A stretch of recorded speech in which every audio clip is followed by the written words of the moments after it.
Bonjour monsieur. On aurait aimé juste vous montrer un petit passage de la Bible qui est... Non, j'en ai pas besoin. Vous n'avez pas besoin. Au revoir. Au revoir monsieur.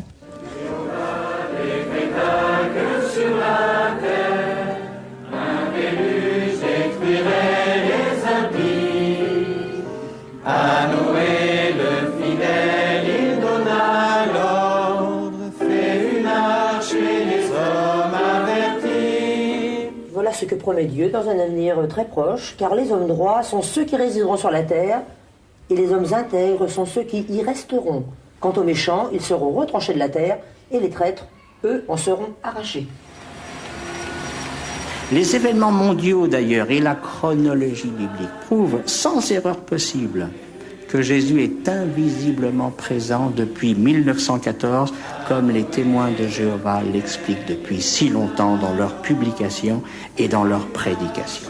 Et nous proposons aux personnes que nous rencontrons, si elles le désirent, eh bien un cours biblique gratuit à domicile pour approfondir ces questions et voir comment Dieu va réaliser ces choses. Car de savoir ce qu'il va faire, c'est bien, mais c'est aussi intéressant de savoir comment.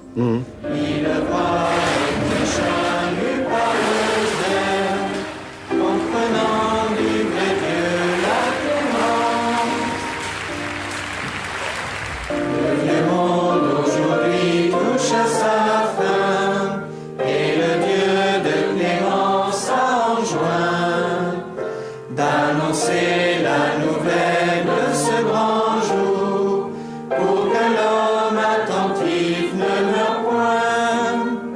Dans l'esprit du vrai Dieu est à coup sûr, le fidèle qui mérite sa clémence.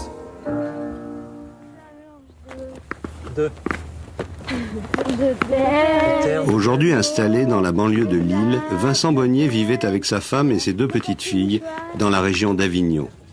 Une famille sans histoire. Jusqu'au jour où Madame Bonnier ouvre sa porte aux témoins de Jéhovah. C'était en 1990.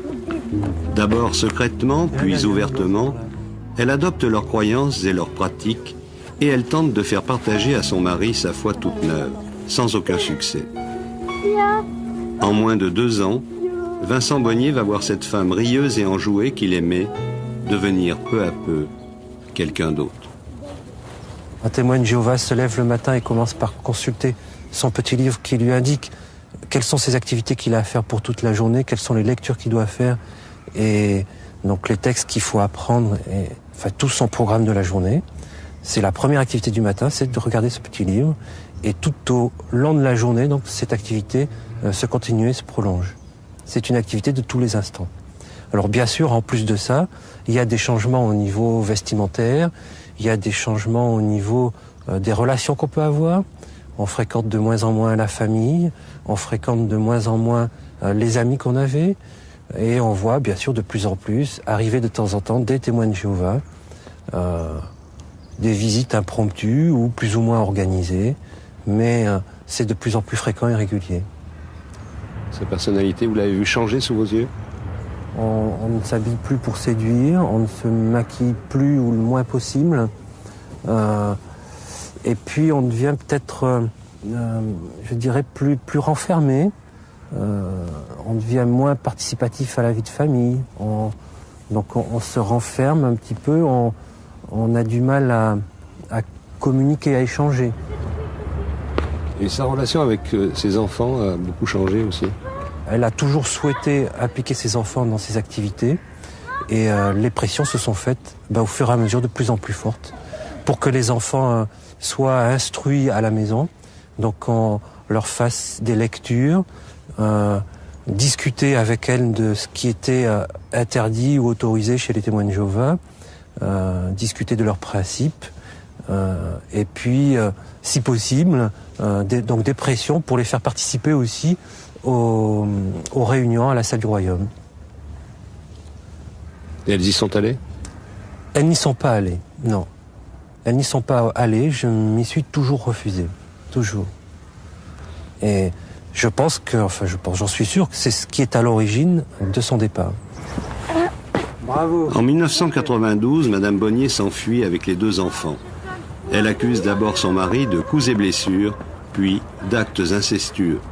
sans convaincre les juges qui confient à Vincent la garde des enfants.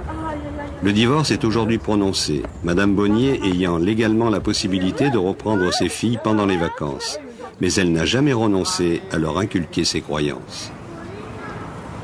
En ce moment, moi je la vois plus, Flora va la voir. Tu la vois plus? Non. Depuis longtemps? Ouais, quand même. C'est toi qui as décidé de plus la voir? Oui. Et tu peux m'expliquer pourquoi? Non, j'arriverai pas. Hein? J'arriverai pas. Oh, essaye.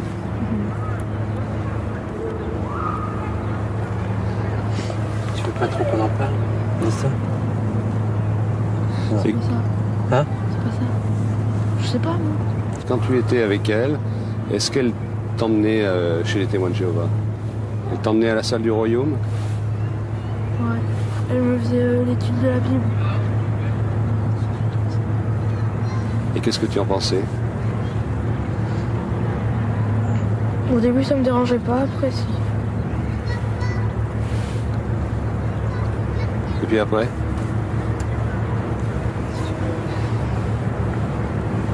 Après, ça t'embêtait?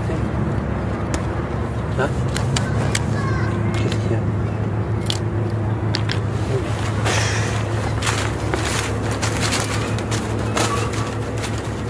C'est encore difficile pour elle d'en parler. Ouais. C'est difficile. On peut dire qu'ils ont changé votre vie. Ah oui, c'est sûr qu'ils ont changé ma vie. C'est clair que c'est de leur responsabilité ce qui nous est arrivé, effectivement. Ce sont eux qui nous ont poussés à nous entredéchirer et à nous séparer.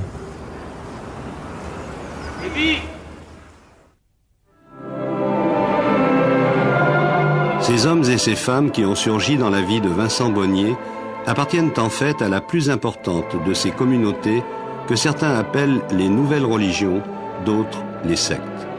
Ils sont 5 600 000 pratiquants dans le monde, 14 millions en comptant tous ceux qui participent plus ou moins régulièrement à leurs assemblées. En France, 270 000.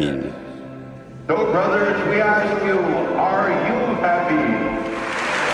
Au départ, en 1870, à Pittsburgh, aux États-Unis, autour de Charles Russell, une poignée d'étudiants de la Bible qui rejettent plusieurs dogmes communs à l'ensemble des églises chrétiennes. La Sainte Trinité, l'immortalité de l'âme, l'enfer. 1909, ils s'établissent à Brooklyn, un quartier de New York.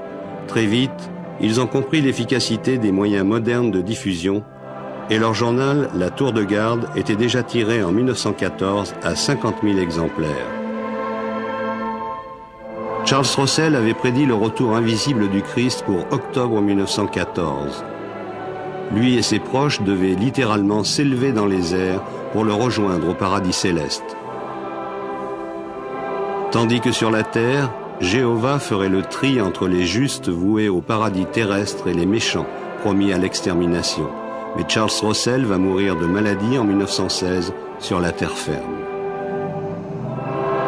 Avec Joseph Rutherford, qui lui succède, ils deviennent en 1931 les témoins de Jéhovah et essaiment dans le monde entier, malgré la répression qui les frappe parfois. En Allemagne nazie, en 1933, ils proposent un étrange pacte de non-agression à Hitler. Sans résultat, plusieurs milliers d'entre eux seront exécutés ou déportés. Apparue au début du siècle dans les milieux polonais du Nord, l'association française regroupe aujourd'hui plus de 1700 congrégations. Jugeant le monde actuel inféodé à Satan, les témoins de Jéhovah refusent toute participation à la vie sociale et politique. Dans le domaine privé, ils prônent la soumission totale de l'épouse au mari. La Tour de Garde est aujourd'hui diffusée en 128 langues à 22 millions d'exemplaires. Êtes-vous joyeux?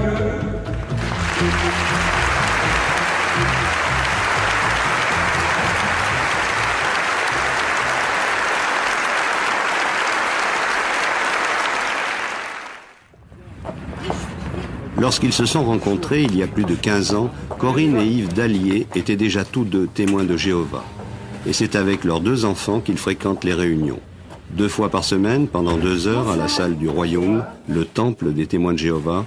Un autre soir, comme ici, chez l'un des membres de la congrégation, pour l'étude de textes hebdomadaires.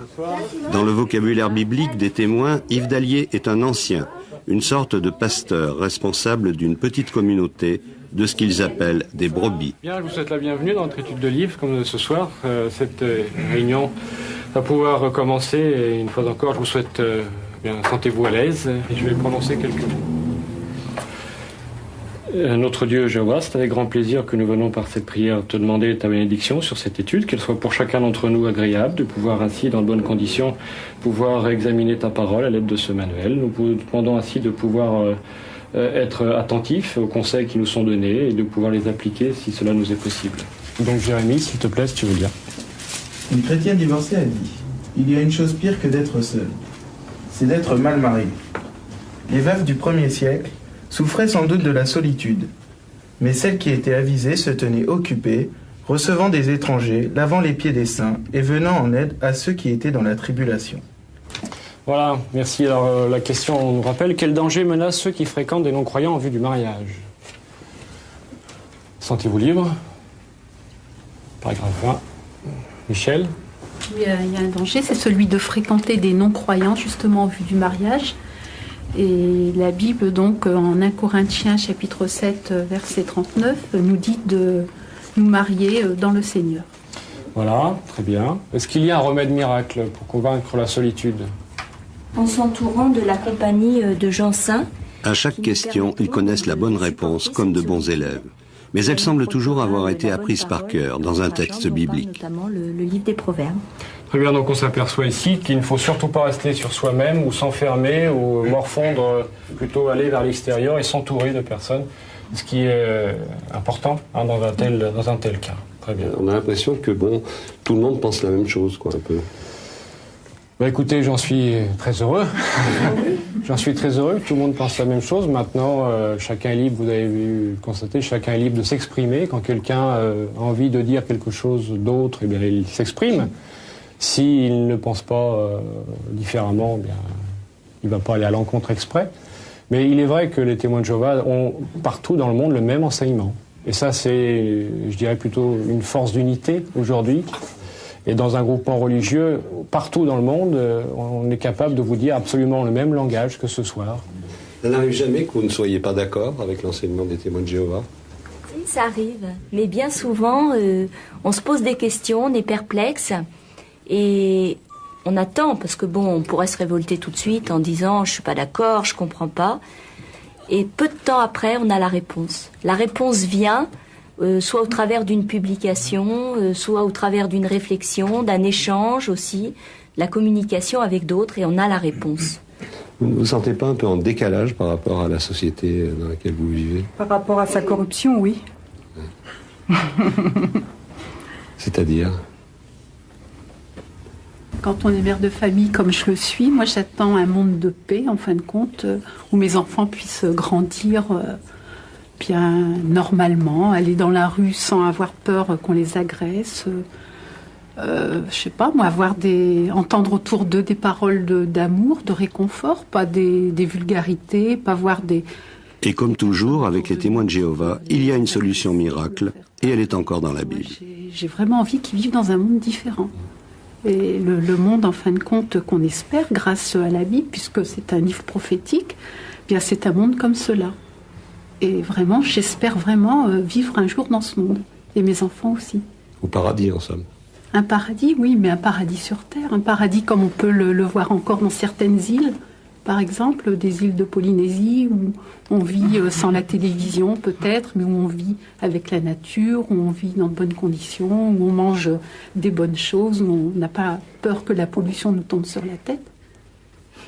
Et c'est un monde comme ça qu'on espère. Alors Christopher, ça a été? Ce paradis terrestre dont rêve Michel, pour les témoins de Jéhovah, ce n'est pas de la science-fiction. En se fondant sur certaines prophéties de la Bible, prises au pied de la lettre, ils sont tous persuadés qu'ils y vivront éternellement, en chair et en os. et ils sont certains que son avènement est imminent.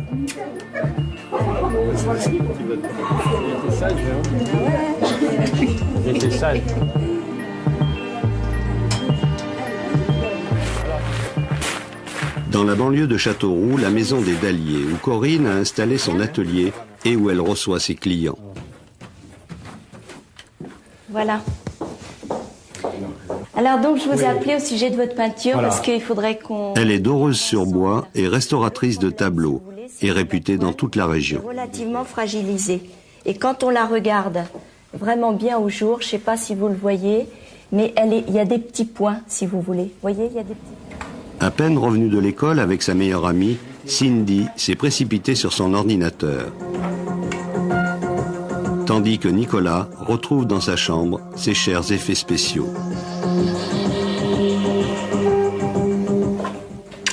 Yves, le père, est cadre dans une société de vente d'espaces publicitaires. Comme ses parents avant lui, il est témoin de Jéhovah depuis l'enfance. Viens le voir cet après-midi. Les témoins de Jéhovah m'apportent, par l'intermédiaire des principes chrétiens, de la Bible, un certain équilibre et certains principes des valeurs morales. Des valeurs morales que beaucoup ont perdues, hélas, dans notre système actuel. Donc c'est une façon de vivre sainement et agréablement, en ayant de la joie, mais également des valeurs précises pour notre vie de chaque jour, dans nos contacts avec les autres, dans nos relations, que ce soit professionnelles ou familiales ou amicales ou au sein du foyer. Mais en plus de ces valeurs, il y a une espérance, il y a une foi, qui elle aussi est basée sur les Saintes Écritures, donc ça s'ajoute. Alors quelle est cette espérance, madame? Il y a l'espérance que les conditions vont changer par rapport à la vie difficile de ce système dans lequel on vit, parce que vous ouvrez le journal, vous écoutez la télévision, vous n'entendez que des catastrophes. Et c'est vrai qu'on a besoin d'autre chose. Tout ce qu'on espère, c'est un paradis terrestre, comme on a envie d'en trouver beaucoup lorsqu'on va en vacances, lorsqu'on va dans certains endroits idylliques. Un paradis terrestre où on vivrait en chair et en os. Oui, bien sûr. Et pendant combien de temps? Eh bien, c'est ça qui est intéressant. La Bible nous parle d'une vie éternelle. Parce que l'idée de la mort est quelque chose qui est trop dur à supporter. Et pour chacun d'entre nous, je crois qu'on n'admet jamais la mort. Quand ça nous touche, dans notre famille, dans nos voisins, on est souvent assez révolté contre l'idée de la mort. Le phénomène de la vieillesse, c'est quelque chose aussi qui est extraordinaire, dans le mauvais sens, mais qui est extraordinaire. Quand on voit l'évolution des traits de l'enfance, passant par l'adolescence, la vieillesse, le vieillard, pour arriver à la mort, c'est aussi quelque chose. Et pourquoi pas ce processus-là ne pourrait pas être inversé, en fait, et que les traits retourne à la jeunesse. Mais Dieu le ressuscite. Et c'est ainsi qu'il... Un joli conte de fées, en somme, mais qui est enseigné comme une évidence dans les salles du royaume. Des certitudes d'autant plus indiscutables qu'elles ont leur source dans les Saintes Écritures, version témoin de Jéhovah. Un livre directement dicté à ses auteurs, pense-t-il, par Dieu lui-même. Grâce à de savants calculs tirés des prophéties, les témoins de Jéhovah ont déjà annoncé à plusieurs reprises la fin de l'Empire des Nations, le monde mauvais qui nous entoure. Le premier texte que nous avons cité est intéressant. On va le reprendre, c'est Isaïe. Cela s'appelle Armageddon, une véritable guerre mondiale que Dieu s'apprête à déclarer à Satan et à tous ceux qui le servent. Pêle-mêle, les fausses religions, les fauteurs de guerre, les voleurs, les fornicateurs, les homosexuels et tous ceux qui restent sourds aux injonctions de Jéhovah. Tous sont promis à une mort violente et définitive. C'est seulement après le massacre des méchants que les justes pourront sortir de leurs abris et prendre possession du paradis terrestre pour y vivre éternellement, sans vieillir et sans souffrir. Des milliards d'autres morts trop tôt seront ressuscités, ce qui donnera lieu à de touchantes retrouvailles. Mais en 1914, comme en 1975, l'Apocalypse n'était pas au rendez-vous prévu par les témoins de Jéhovah. Alors, ils évitent prudemment dorénavant de fixer une date précise. Mais ils sont formels. C'est pour bientôt.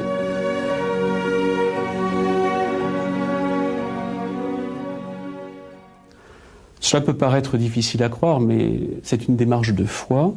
C'est une démarche de foi parce qu'elle est basée sur une connaissance profonde de l'Évangile, des promesses de Dieu.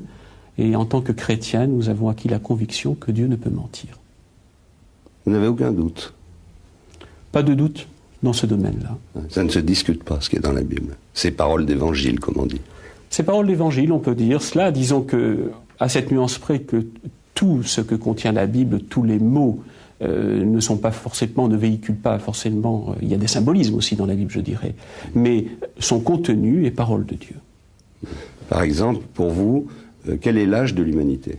La chronologie biblique donne un certain nombre d'éléments permettant de dater l'histoire de l'homme à environ 6000 ans. Cette chronologie a été établie, d'autres la partagent que nous. C'est la création de l'homme pensant, capable d'exprimer sa volonté, capable d'envisager l'avenir, capable d'écrire. Pour les préhistoriens, évidemment, c'est pas du tout le cas. L'humanité existe bien avant. Par exemple, Lascaux, tous les préhistoriens sont unanimes, on peut dire, c'est 20 000 ans, c'est moins 20 000 ans. Et là, on ne peut pas douter qu'il s'agit d'hommes, c'est pas des chimpanzés qui ont dessiné Lascaux. Alors cela pose un certain nombre d'interrogations auxquelles je n'ai absolument pas la réponse. Mais comme je vous l'ai dit, notre démarche est une démarche de foi. Et pour l'instant, je m'en tiens au récit de l'Évangile. Jésus était un témoin oculaire de la création. Les scientifiques n'ont pas été témoins oculaires de cela. Ceci dit, je ne m'oppose pas non plus aux scientifiques. Ma démarche est une démarche de foi. Membre du consistoire, la direction de la filiale française des Témoins de Jéhovah, Jean-Claude Ponce vit ici, à Louviers, en Normandie, au Bethel, la maison de Dieu.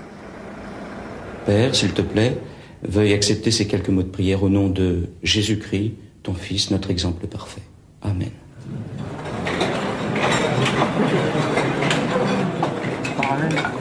Ils sont plus de 300 volontaires à partager la vie communautaire du Bethel.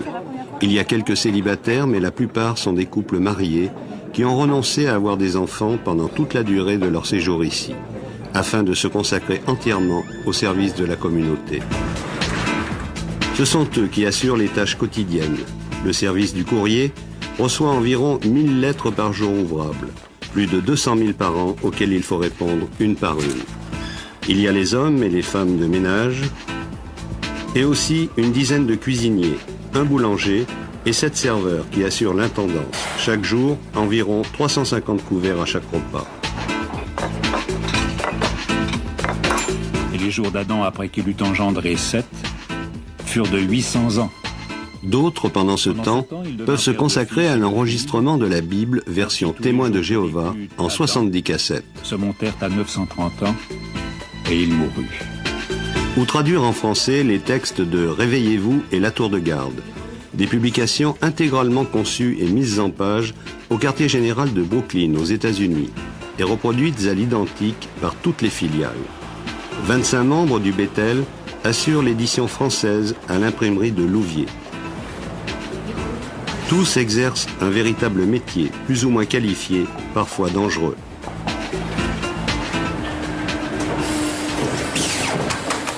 C'est les noirs surtout, hein? Bernard Bédril, le conducteur de la rotative, est permanent au Bethel depuis 17 ans. On est ici par vocation, mais je crois que quand on veut faire les choses entières, on souhaite aussi être un bon ouvrier, mais ça serait plutôt un ouvrier du Christ. Vous n'êtes pas un salarié, par exemple? Non, on n'est pas salarié. Vous touchez un peu d'argent? Oui, on touche 900 francs à peu près par mois.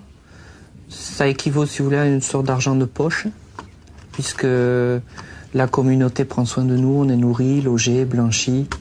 On prend bien soin de nous-mêmes. Et ça suffit pour vivre? Oui, on n'a pas de... À partir du moment où tout ce qui est intendance, tout ça est pris en charge, quand il vous reste 900 francs à la fin du mois, vous pouvez faire pas mal de choses avec quand même. Hein. Des hommes et des femmes qui n'ont bénéficié jusqu'à ces dernières années d'aucune couverture sociale. L'URSSAF, l'organisme de recouvrement des cotisations, a décidé récemment l'affiliation des membres de la communauté avec paiement des arriérés. et l'un des responsables a été mis en examen pour infraction au Code du travail. Les témoins de Jéhovah, de leur côté, tentent d'obtenir le statut de religion qui les dispenserait des obligations imposées aux entreprises ordinaires, sans succès jusqu'ici. Le Bethel de Louviers, c'est un peu comme un îlot, à la fois tout proche et à l'écart de la ville. Comme la plupart des témoins de Jéhovah, ces pensionnaires ne participent à aucune élection, à aucune activité sociale ou associative. Avant de s'établir ici, sur 4 hectares, achetés à des propriétaires privés, les témoins de Jéhovah convoitaient la dernière zone constructible de cette commune de 20 000 habitants. 13 hectares d'un seul tenant. C'était en 1990. L'ancien maire avait donné son accord, mais l'opposition municipale, le député et le préfet firent capoter l'opération. Franck Martin, le chef de file des opposants, est aujourd'hui maire de Louviers et il refuse toute relation avec ces nouveaux venus. Louviers a cette réputation d'être la capitale européenne des témoins de Jéhovah, ce qui n'est pas excellent, c'est le moins qu'on puisse dire, pour l'image de marque de la ville et pour l'implantation d'entreprises qui ne souhaitent pas se voir associées à cette image de marque déplorable. Et puis surtout, je pense qu'il y a pour tout républicain un combat à mener contre ce type d'idéologie, de vision du monde. La philosophie que développe cette secte est théocratique. C'est une philosophie qui est complètement axée vers la culpabilisation des gens, vers l'expiation d'un péché originel qu'ils auraient commis. C'est une philosophie qui les coupe du monde. C'est une sorte d'amputation des dimensions joyeuse, festive de l'être humain, c'est quelque chose qu'on ne peut pas accepter en tant que républicain, car c'est aussi le retrait de la vie sociale. C'est quelque chose qui, moi, me paraît inacceptable. Ils font des efforts pour se faire admettre par vous, par la commune? Des efforts excessivement financiers. Nombreuses sont les associations qui reçoivent des chèques. J'en ai reçu pour notre centre d'action sociale, je les ai retournés. Parce que je ne veux pas avoir affaire avec eux. Je sais qu'ils font des dons au foyer socio-éducatif du lycée, à la Croix-Rouge. Je comprends bien, tous leurs efforts de séduction sont sans grand succès en ce qui vous concerne. En ce qui me concerne, sans grand succès. Non, je vous demande des relations courtoises, parfois par avocat interposé, mais il n'est pas question pour moi de céder sur cette entreprise de désenchantement du monde.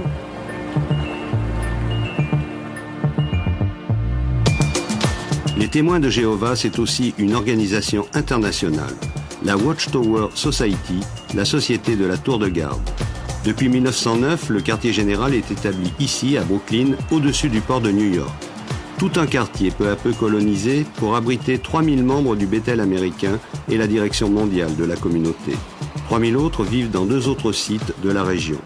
Immeubles de résidence, restaurants, immeubles de bureaux, imprimeries, services d'expédition, une véritable institution ayant pignon sur rue est considérée aux États-Unis comme une religion parmi les autres, ce qui permet aux témoins de Jéhovah d'être ici entièrement exemptés d'impôts. Les publications des témoins de Jéhovah sont ici enregistrées sur bande magnétique en 27 langues. 51 000 cassettes par jour, 300 000 par semaine, plus d'1 million par mois.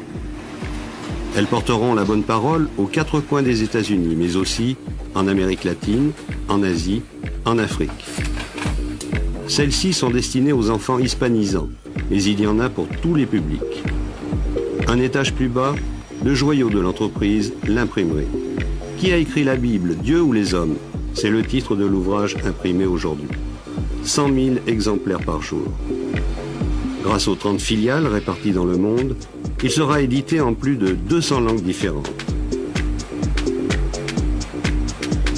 En 70 ans, les témoins de Jéhovah ont publié 11 milliards d'écrits divers.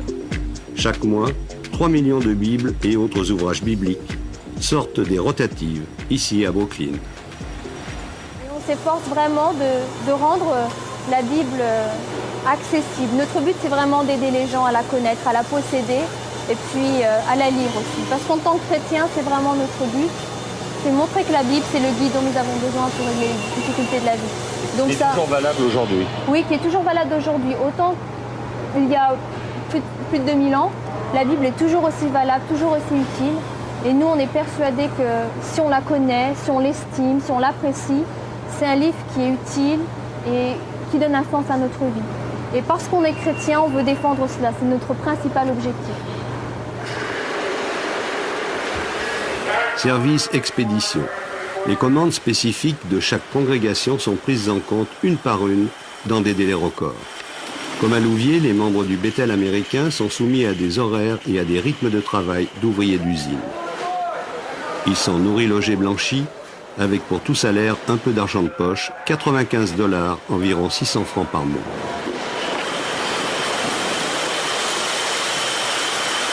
Vous recevez souvent la visite de chefs d'entreprise ici? Oui, souvent, chefs d'entreprise qui nous demandent comment on peut avoir des individus qui sont productifs et qui s'auto-motivent comme ça sans salaire. Vous m'avez demandé si on était salariés. Non, nous sommes volontaires. On reçoit une petite donation. D'ailleurs, le président, les porte-parole, tout le monde reçoit la même contribution. C'est assez fantastique. Il faudrait bien connaître votre combine pour faire travailler les gens sans les payer. Le secret, oui, c'est la passion, le secret, effectivement. Oui, alors comment vous faites? Eh bien, nous sommes convaincus que notre effort est un effort humanitaire, comme nous disions. Et le message biblique est justement un message qui aide l'humanité à vivre de façon beaucoup plus sereine et à vivre de meilleure façon. Enfin, tout ça, toutes ces infrastructures, ça suppose quand même beaucoup d'argent. Ça suppose une certaine partie d'argent, effectivement. Vous êtes un peu une puissance quand même. Est-ce qu'on est une puissance? Je n'irai pas jusque-là. Non, une puissance de paix. Si c'est une puissance de paix. En fait, un véritable empire financier. Un capital accumulé peu à peu, sou par sou. Il y a dans le monde 14 millions de pratiquants et de sympathisants. Dans tous les lieux de culte, des troncs sont disposés pour les offrandes. Journaux, livres et cassettes sont offerts gratuitement, mais une contribution volontaire est souvent versée en échange. Et puis, il y a les dons et les legs, des convertis les plus fortunés. Au total, un pactole annuel qui se chiffre en milliards de francs et dont une partie est investie ici, nette d'impôts. À la tête de l'organisation, un collège central de 12 membres. Après avoir beaucoup insisté, nous obtenons enfin l'autorisation de rencontrer l'un d'eux. Mais James Pelekia, le directeur des relations publiques qui veille sur nous, nous a prévenus. Pas d'interview. This is our friends from France. Oh, I'm very glad to meet you all. John Barr, pourtant, semble tout heureux d'oublier un instant ses lourdes charges pour nous accueillir. C'est lui qui supervise la rédaction de tous les textes publiés à Brooklyn. Welcome to you. Vous êtes à la tête d'une énorme entreprise, vous êtes un grand patron. On ne se considère pas comme des patrons. Mais c'est vrai, nous avons une importante communauté internationale. Malheureusement, nous ne connaîtrons jamais la réponse à la question suivante. Excusez-moi, mais ça suffit. Vous m'aviez promis juste quelques mots. Il a été assez aimable pour vous recevoir. D'accord? C'est le directeur des relations publiques qui s'est interposé. Les membres du collège central ne répondent jamais, nous dit-il, aux questions des journalistes. Dommage.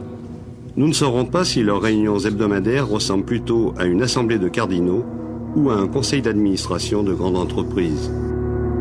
Un collectif exclusivement masculin et qui ne risque guère, en tout cas, d'être un jour déstabilisé par de jeunes écervelés. Ils font partie de ce que les témoins appellent les chrétiens ouins, c'est-à-dire ayant reçu l'onction de l'Esprit Saint. 144 000 élus qui rejoindront, le moment venu, le paradis céleste. De là-haut, ils aideront Jésus à gouverner au nom de Jéhovah le reste des brebis, c'est-à-dire tous ceux qui devront se contenter du paradis terrestre. Mais qui, apparemment, n'auront pas à s'en plaindre.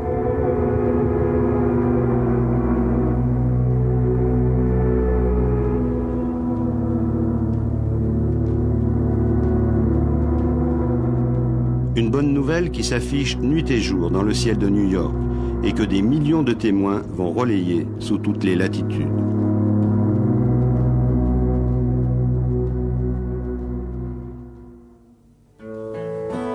Paris, 14e arrondissement. Être là simplement près de toi calmement. Marchande de légumes sur un marché parisien, Monique est aussi chanteuse de variété. Son amie Natacha est professeure de danse et l'aide à répéter son futur tour de chant. Mais elle n'oublie jamais qu'elles sont toutes deux, avant tout, témoins de Jéhovah.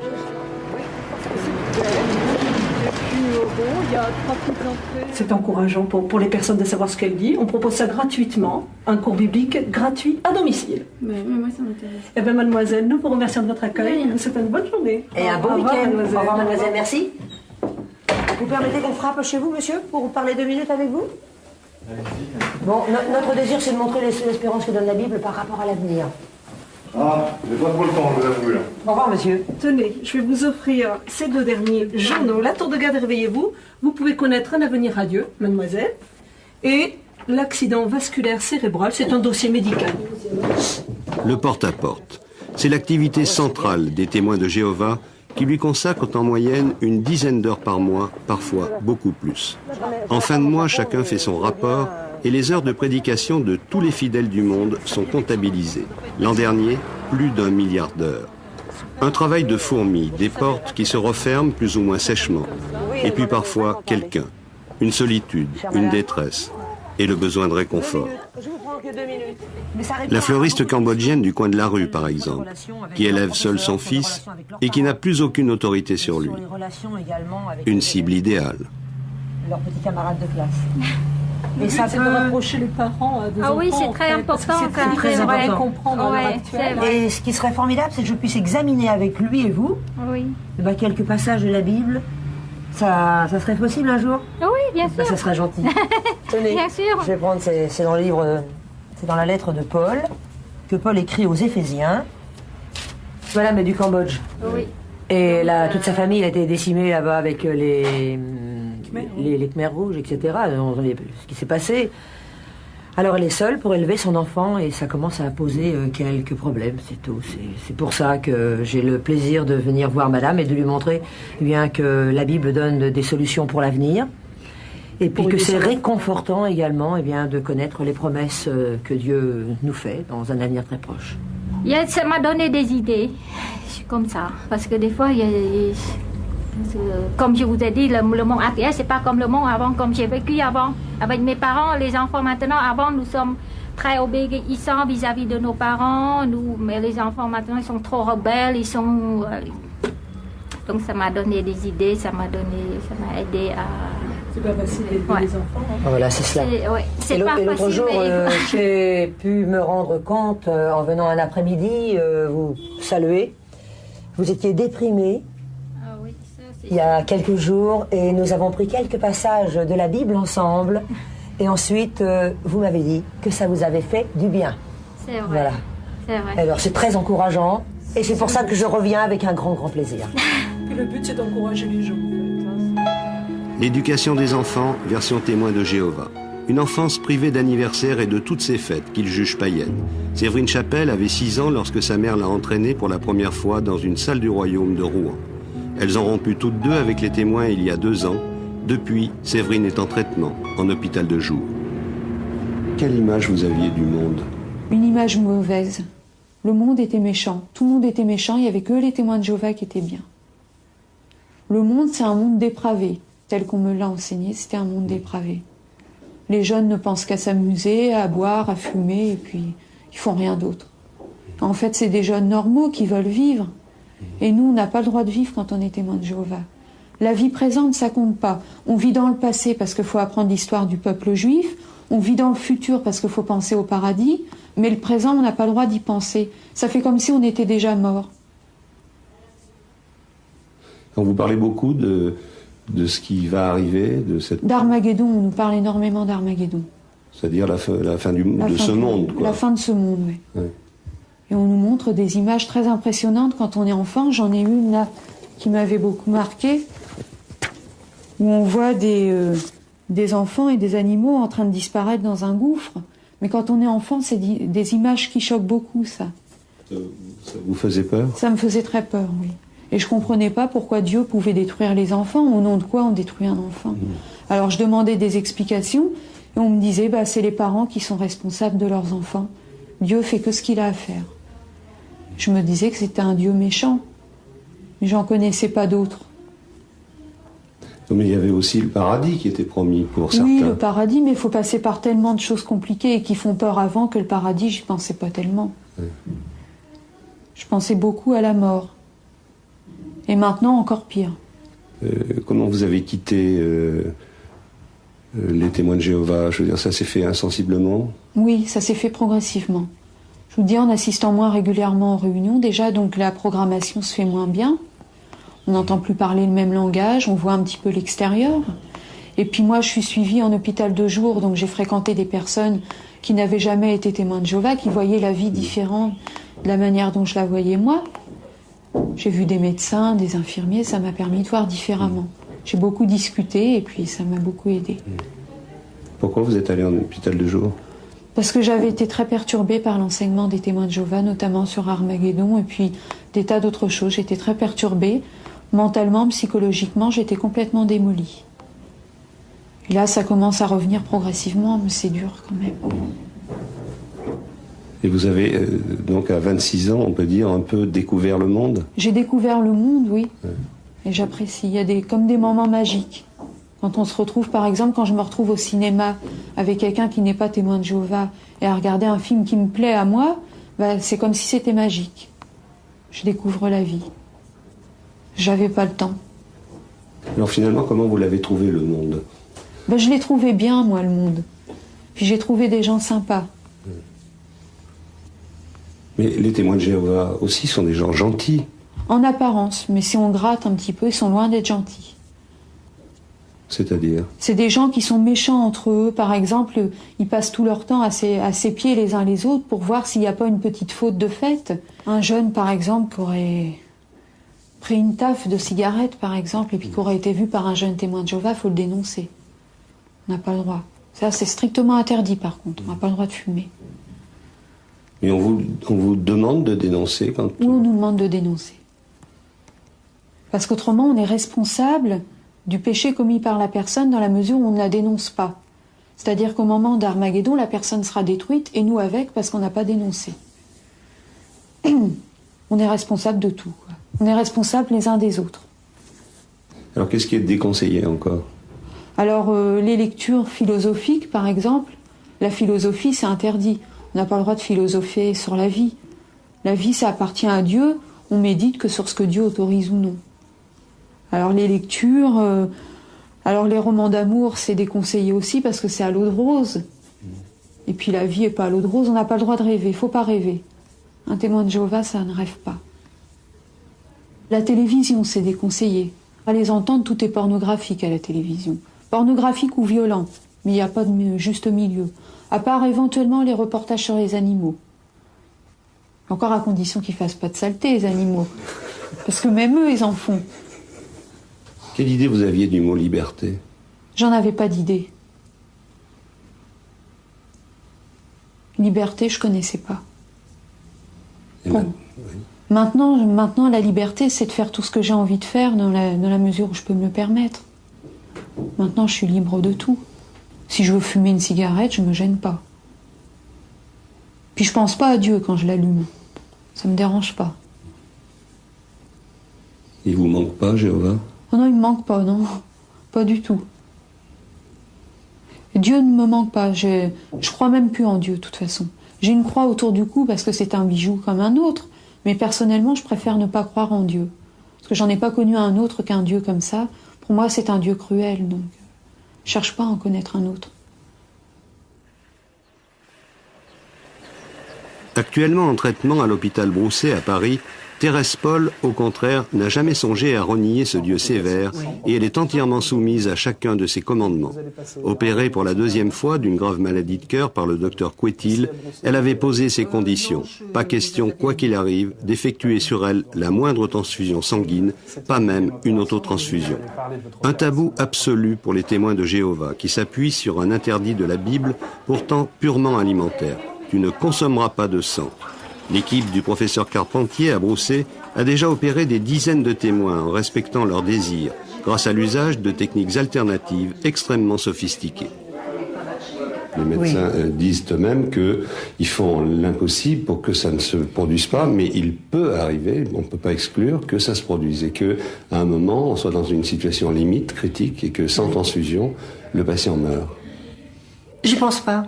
Non, mais ça peut arriver. Je veux dire. Alors imaginons que ça arrive. Ben, ça arrive. Vous préféreriez mourir? C'est pas que je veux vivre, mais je ne veux pas recevoir de transfusion. Même à ce prix-là? Même à ce prix-là, oui. Et si on vous en faisait une, par exemple, vous êtes... Je serais très malheureuse. Très, très malheureuse. Quel problème ça vous poserait? Ma conscience me travaillerait. J'aurais déjà fait, moi, un mauvais jugement vis-à-vis du chirurgien. Et puis, c'est pas le fait d'avoir le sang d'un autre, mais j'aurais l'impression d'avoir désobéi à une loi émise par Jéhovah.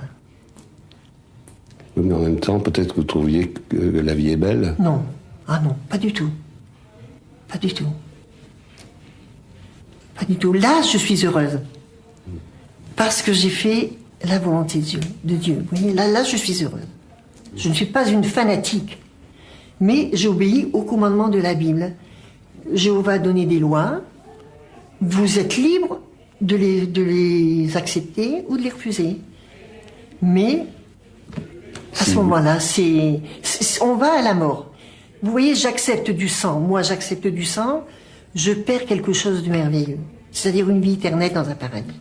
Et vous êtes sûr d'avoir une vie éternelle? Oui, j'espère. Je ne suis pas sûre.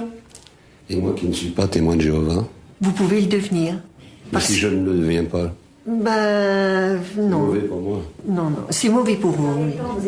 Thérèse Paul sortira vivante de l'hôpital sans avoir désobéi à son Dieu tout-puissant. Mais c'est au dévouement et à la compétence de toute une équipe médicale qu'elle le doit, et surtout à son exemplaire tolérance.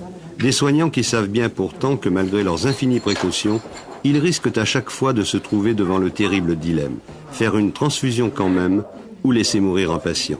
Dans le cas d'un enfant, en tout cas, le docteur Quetil n'aurait aucune hésitation.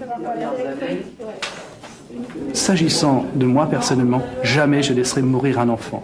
Bien sûr, il a la tutelle parentale, c'est le désir des parents que de dire mon fils est également témoin de Jéhovah, donc il ne doit pas être transfusé. Nous respectons beaucoup, tout à fait ça, comme pour les adultes.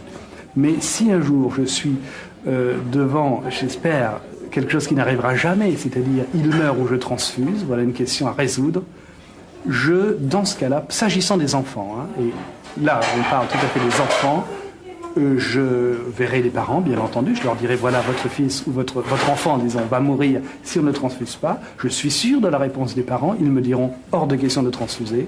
Je suis sûr de ma réponse également, je dirai je vais vous décharger de la responsabilité parentale pendant, et je ferai en sorte de pouvoir transfuser cet enfant.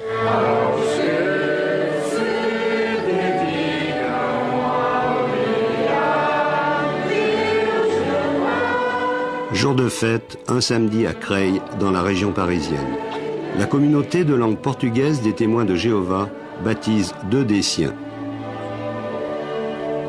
Nuno et Lucia. Il est lycéen, elle est gardienne d'immeuble et aide ménagère.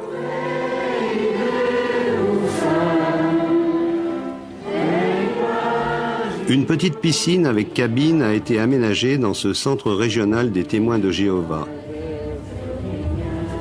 pour un baptême par immersion complète dans les eaux tièdes des certitudes.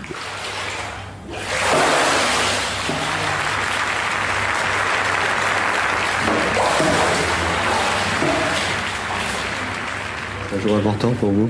Très important, monsieur. Ouais. C'est très important. Qu'est-ce que ça vous apporte? Ça m'apporte une joie de vivre et une espérance. Et je suis l'exemple que Jésus a laissé dans les Écritures divines, de le suivre comme chrétien. Quelle espérance ça vous apporte? Pour ça, il faut se rapporter à la Bible. Là, il y a toutes les réponses aux questions. Alors là, si vous voulez, je laisse mes coordonnées et on verra ça un autre jour parce que je vous expliquerai sous la Bible. Pour Lucia, dorénavant, la voie est toute tracée. Il suffit de chercher dans la Bible des réponses toutes faites à toutes les questions. au risque de passer à côté de la vraie vie, qui n'a qu'un temps, du moins jusqu'à preuve du contraire.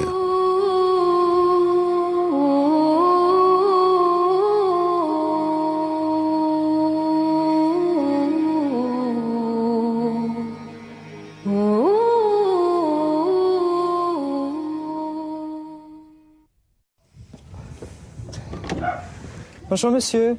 On aurait aimé juste vous montrer un petit passage de la Bible qui est... Non, j'en ai pas besoin. Vous n'avez pas besoin. Au revoir. Au revoir monsieur.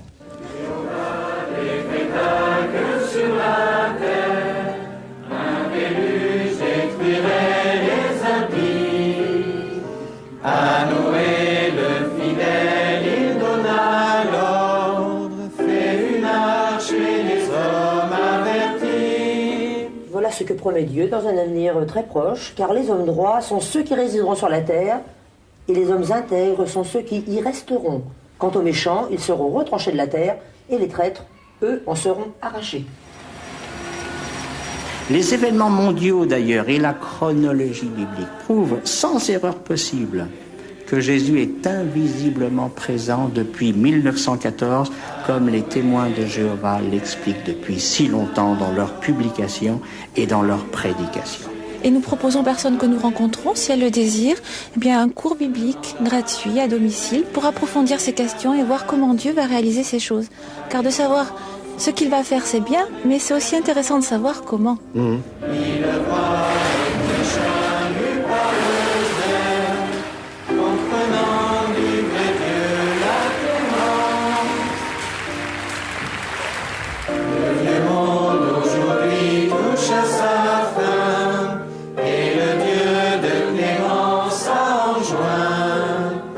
D'annoncer la nouvelle de ce grand jour, pour que l'homme attentif ne meure point. Dans l'esprit du vrai Dieu est à coup sûr, le fidèle qui mérite sa clémence.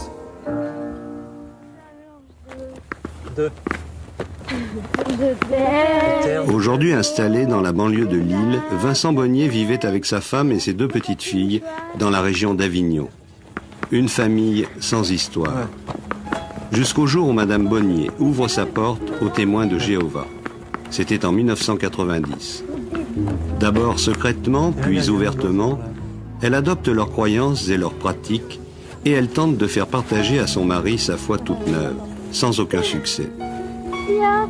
En moins de 2 ans, Vincent Bonnier va voir cette femme rieuse et enjouée qu'il aimait devenir peu à peu quelqu'un d'autre. Un témoin de Jéhovah se lève le matin et commence par consulter son petit livre qui lui indique quelles sont ses activités qu'il a à faire pour toute la journée, quelles sont les lectures qu'il doit faire et donc les textes qu'il faut apprendre, et, enfin tout son programme de la journée. C'est la première activité du matin, c'est de regarder ce petit livre et tout au long de la journée, donc cette activité se continue et se prolonge. C'est une activité de tous les instants. Alors bien sûr, en plus de ça, il y a des changements au niveau vestimentaire, il y a des changements au niveau des relations qu'on peut avoir. On fréquente de moins en moins la famille, on fréquente de moins en moins les amis qu'on avait, et on voit bien sûr de plus en plus arriver de temps en temps des témoins de Jéhovah, des visites impromptues ou plus ou moins organisées, mais c'est de plus en plus fréquent et régulier. Sa personnalité, vous l'avez vu changer sous vos yeux ? On ne s'habille plus pour séduire, on ne se maquille plus ou le moins possible. Et puis on devient peut-être, je dirais, plus renfermé. On devient moins participatif à la vie de famille. Donc on se renferme un petit peu, on a du mal à communiquer, à échanger. Et sa relation avec ses enfants a beaucoup changé aussi. Elle a toujours souhaité impliquer ses enfants dans ses activités et les pressions se sont faites au fur et à mesure de plus en plus fortes pour que les enfants soient instruits à la maison. Donc qu'on leur fasse des lectures, discuter avec elles de ce qui était interdit ou autorisé chez les témoins de Jéhovah, discuter de leurs principes et puis, si possible, donc des pressions pour les faire participer aussi aux réunions à la salle du royaume. Et elles y sont allées ? Elles n'y sont pas allées, non. Elles n'y sont pas allées, je m'y suis toujours refusé. Toujours. Et j'en suis sûr que c'est ce qui est à l'origine de son départ.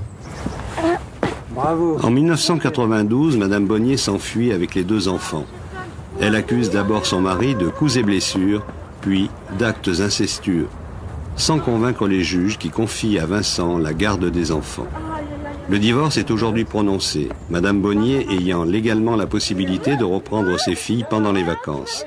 Mais elle n'a jamais renoncé à leur inculquer ses croyances. En ce moment, moi je la vois plus, Flora elle va la voir. Tu la vois plus? Non. Depuis longtemps? Ouais, quand même. C'est toi qui as décidé de plus la voir? Oui. Et tu peux m'expliquer pourquoi? Non, j'arriverai pas. Hein? J'arriverai pas. Oh, essaye.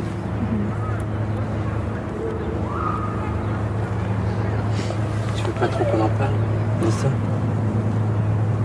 C'est pas ça. Hein? C'est pas ça. Je sais pas, moi. Quand tu étais avec elle, est-ce qu'elle t'emmenait chez les témoins de Jéhovah? Elle t'emmenait à la salle du royaume?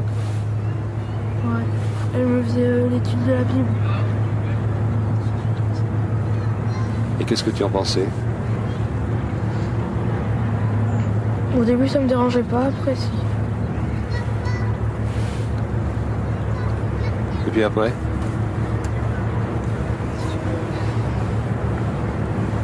Après, ça t'embêtait? Hein? Qu'est-ce qu'il y a?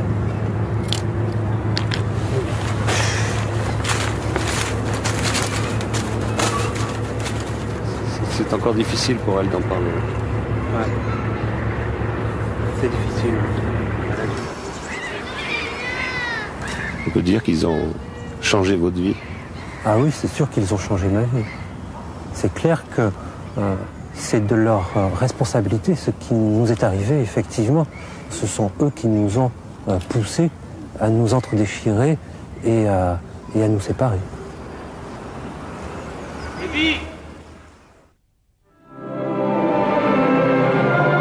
Ces hommes et ces femmes qui ont surgi dans la vie de Vincent Bonnier appartiennent en fait à la plus importante de ces communautés que certains appellent les nouvelles religions, d'autres les sectes.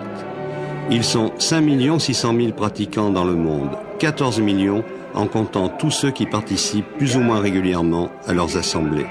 En France, 270 000. So, brothers, we ask you, are you happy? Au départ, en 1870, à Pittsburgh, aux États-Unis, autour de Charles Russell, une poignée d'étudiants de la Bible qui rejettent plusieurs dogmes communs à l'ensemble des églises chrétiennes. La Sainte Trinité, l'immortalité de l'âme, l'enfer. 1909, ils s'établissent à Brooklyn, un quartier de New York. Très vite, ils ont compris l'efficacité des moyens modernes de diffusion et leur journal, La Tour de Garde, était déjà tiré en 1914 à 50 000 exemplaires. Charles Russell avait prédit le retour invisible du Christ pour octobre 1914. Lui et ses proches devaient littéralement s'élever dans les airs pour le rejoindre au paradis céleste. Tandis que sur la terre, Jéhovah ferait le tri entre les justes voués au paradis terrestre et les méchants, promis à l'extermination. Mais Charles Russell va mourir de maladie en 1916 sur la terre ferme. Avec Joseph Rutherford, qui lui succède, ils deviennent en 1931 les témoins de Jéhovah et essaiment dans le monde entier, malgré la répression qui les frappe parfois. En Allemagne nazie, en 1933, ils proposent un étrange pacte de non-agression à Hitler. Sans résultat, plusieurs milliers d'entre eux seront exécutés ou déportés. Apparue au début du siècle dans les milieux polonais du Nord, l'association française regroupe aujourd'hui plus de 1700 congrégations. Jugeant le monde actuel inféodé à Satan, les témoins de Jéhovah refusent toute participation à la vie sociale et politique. Dans le domaine privé, ils prônent la soumission totale de l'épouse au mari.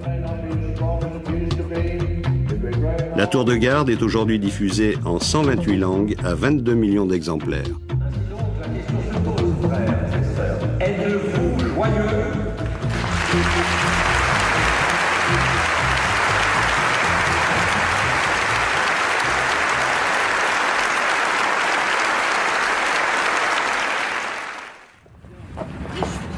Lorsqu'ils se sont rencontrés il y a plus de 15 ans, Corinne et Yves Dallier étaient déjà tous deux témoins de Jéhovah. Et c'est avec leurs 2 enfants qu'ils fréquentent les réunions. 2 fois par semaine, pendant 2 heures, à la salle du Royaume, le temple des témoins de Jéhovah. Un autre soir, comme ici, chez l'un des membres de la congrégation, pour l'étude de textes hebdomadaires. Dans le vocabulaire biblique des témoins, Yves Dallier est un ancien, une sorte de pasteur responsable d'une petite communauté de ce qu'ils appellent des brebis. Bien, je vous souhaite la bienvenue dans notre étude de livres, comme ce soir. Cette réunion va pouvoir recommencer et une fois encore, je vous souhaite bien, sentez-vous à l'aise et je vais prononcer quelques mots. Notre Dieu Jéhovah, c'est avec grand plaisir que nous venons par cette prière te demander ta bénédiction sur cette étude, qu'elle soit pour chacun d'entre nous agréable, de pouvoir ainsi, dans de bonnes conditions, pouvoir examiner ta parole à l'aide de ce manuel. Nous demandons ainsi de pouvoir être attentifs aux conseils qui nous sont donnés et de pouvoir les appliquer si cela nous est possible. Donc Jérémie, s'il te plaît, si tu veux dire. Une chrétienne divorcée a dit « Il y a une chose pire que d'être seule, c'est d'être mal mariée. » Les veuves du 1er siècle souffraient sans doute de la solitude, mais celles qui étaient avisées se tenaient occupées, recevant des étrangers, lavant les pieds des saints et venant en aide à ceux qui étaient dans la tribulation. Voilà, merci. Alors la question nous rappelle, quel danger menace ceux qui fréquentent des non-croyants en vue du mariage? Sentez-vous libre? Paragraphe 1. Michel? Oui, il y a un danger, c'est celui de fréquenter des non-croyants justement en vue du mariage. Et la Bible, donc, en 1 Corinthiens, chapitre 7, verset 39, nous dit de nous marier dans le Seigneur. Voilà, très bien. Est-ce qu'il y a un remède miracle pour convaincre la solitude? En s'entourant de la compagnie de gens saints. À chaque question, ils connaissent la bonne réponse comme de bons élèves. Mais elle semble toujours avoir été apprise par cœur dans un texte biblique. Notamment le livre des Proverbes. Très bien, donc on s'aperçoit ici qu'il ne faut surtout pas rester sur soi-même ou s'enfermer ou morfondre, plutôt aller vers l'extérieur et s'entourer de personnes, ce qui est important dans un tel cas. Très bien. On a l'impression que tout le monde pense la même chose, quoi, un peu. Bah écoutez, j'en suis très heureux.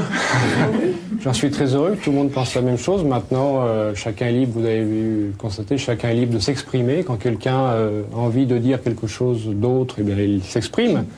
S'il ne pense pas différemment, bien, il ne va pas aller à l'encontre exprès. Mais il est vrai que les témoins de Jéhovah ont partout dans le monde le même enseignement. Et ça, c'est, je dirais, plutôt une force d'unité aujourd'hui. Et dans un groupement religieux, partout dans le monde, on est capable de vous dire absolument le même langage que ce soir. Ça n'arrive jamais que vous ne soyez pas d'accord avec l'enseignement des témoins de Jéhovah? Ça arrive, mais bien souvent, on se pose des questions, on est perplexe. Et on attend, parce que on pourrait se révolter tout de suite en disant « je suis pas d'accord, je comprends pas ». Et peu de temps après, on a la réponse. La réponse vient soit au travers d'une publication, soit au travers d'une réflexion, d'un échange aussi, la communication avec d'autres, et on a la réponse. Vous ne vous sentez pas un peu en décalage par rapport à la société dans laquelle vous vivez? Par rapport à sa corruption, oui. C'est-à-dire?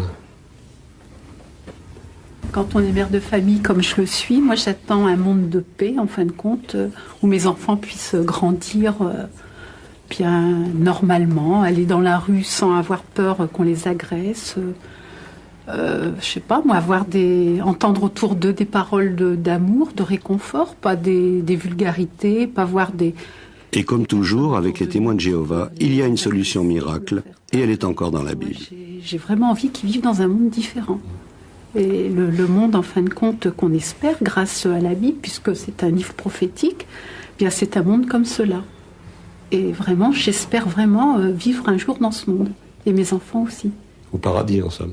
Un paradis, oui, mais un paradis sur Terre. Un paradis comme on peut le voir encore dans certaines îles.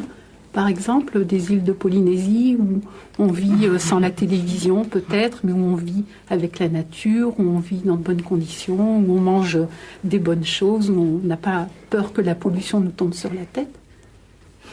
Et c'est un monde comme ça qu'on espère. Alors, Christopher, ça a été ? Ce paradis terrestre dont rêve Michel, pour les témoins de Jéhovah, ce n'est pas de la science-fiction. En se fondant sur certaines prophéties de la Bible, prises au pied de la lettre, ils sont tous persuadés qu'ils y vivront éternellement, en chair et en os. et ils sont certains que son avènement est imminent.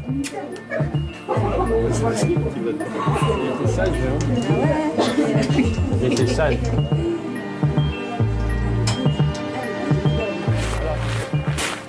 Dans la banlieue de Châteauroux, la maison des Dalliers, où Corinne a installé son atelier et où elle reçoit ses clients. Voilà. Alors donc je vous ai appelé au sujet de votre peinture parce qu'il faudrait qu'on... Elle est d'Oreuse-sur-Bois et restauratrice de tableaux et réputée dans toute la région. Relativement fragilisée. Et quand on la regarde vraiment bien au jour, je ne sais pas si vous le voyez, mais il y a des petits points, si vous voulez. Vous voyez, il y a des petits points. À peine revenue de l'école avec sa meilleure amie, Cindy s'est précipitée sur son ordinateur. Tandis que Nicolas retrouve dans sa chambre ses chers effets spéciaux. Yves le père est cadre dans une société de vente d'espaces publicitaires. Comme ses parents avant lui, il est témoin de Jéhovah depuis l'enfance. Viens le voir cet après-midi. Les témoins de Jéhovah m'apportent, par l'intermédiaire des principes chrétiens, de la Bible, un certain équilibre et certains principes des valeurs morales. Des valeurs morales que beaucoup ont perdues, hélas, dans notre système actuel. Donc c'est une façon de vivre sainement et agréablement, en ayant de la joie, mais également des valeurs précises pour notre vie de chaque jour, dans nos contacts avec les autres, dans nos relations, que ce soit professionnelles ou familiales ou amicales ou au sein du foyer. Mais en plus de ces valeurs, il y a une espérance, il y a une foi, qui elle aussi est basée sur les Saintes Écritures, donc ça s'ajoute. Alors quelle est cette espérance, madame ? Il y a l'espérance que les conditions vont changer par rapport à la vie difficile de ce système dans lequel on vit, parce que vous ouvrez le journal, vous écoutez la télévision, vous n'entendez que des catastrophes. Et c'est vrai qu'on a besoin d'autre chose. Tout ce qu'on espère, c'est un paradis terrestre, comme on a envie d'en trouver beaucoup lorsqu'on va en vacances, lorsqu'on va dans certains endroits idylliques. Un paradis terrestre où on vivrait en chair et en os. Oui, bien sûr. Et pendant combien de temps ? Eh bien, c'est ça qui est intéressant. La Bible nous parle d'une vie éternelle. Parce que l'idée de la mort est quelque chose qui est trop dur à supporter. Et pour chacun d'entre nous, je crois qu'on n'admet jamais la mort. Quand ça nous touche, dans notre famille, dans nos voisins, on est souvent assez révolté contre l'idée de la mort. Le phénomène de la vieillesse, c'est quelque chose aussi qui est extraordinaire, dans le mauvais sens, mais qui est extraordinaire. Quand on voit l'évolution des traits de l'enfance, passant par l'adolescence, la vieillesse, le vieillard, pour arriver à la mort, c'est aussi quelque chose. Et pourquoi pas ce processus-là ne pourrait pas être inversé, en fait, et que les traits retournent à la jeunesse. Mais Dieu le ressuscite. Et c'est ainsi qu'il... Un joli conte de fées, en somme, mais qui est enseigné comme une évidence dans les salles du royaume.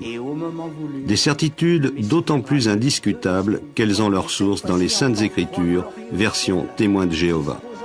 Un livre directement dicté à ses auteurs, pense-t-il, par Dieu lui-même. Grâce à de savants calculs tirés des prophéties, les témoins de Jéhovah ont déjà annoncé à plusieurs reprises la fin de l'Empire des Nations, le monde mauvais qui nous entoure. Le premier texte que nous avons cité est intéressant. On va le reprendre, c'est Isaïe. Cela s'appelle Armageddon, une véritable guerre mondiale que Dieu s'apprête à déclarer à Satan et à tous ceux qui le servent. Pêle-mêle, les fausses religions, les fauteurs de guerre, les voleurs, les fornicateurs, les homosexuels et tous ceux qui restent sourds aux injonctions de Jéhovah. Tous sont promis à une mort violente et définitive. C'est seulement après le massacre des méchants que les justes pourront sortir de leurs abris et prendre possession du paradis terrestre pour y vivre éternellement, sans vieillir et sans souffrir. Des milliards d'autres morts trop tôt seront ressuscités, ce qui donnera lieu à de touchantes retrouvailles. Mais en 1914, comme en 1975, l'Apocalypse n'était pas au rendez-vous prévu par les témoins de Jéhovah. Alors, ils évitent prudemment dorénavant de fixer une date précise. Mais ils sont formels. C'est pour bientôt.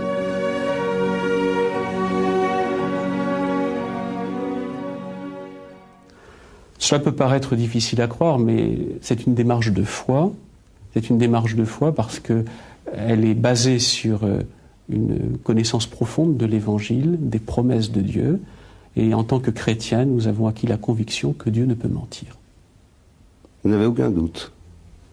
Pas de doute dans ce domaine-là. Ça ne se discute pas, ce qui est dans la Bible. C'est paroles d'évangile, comme on dit.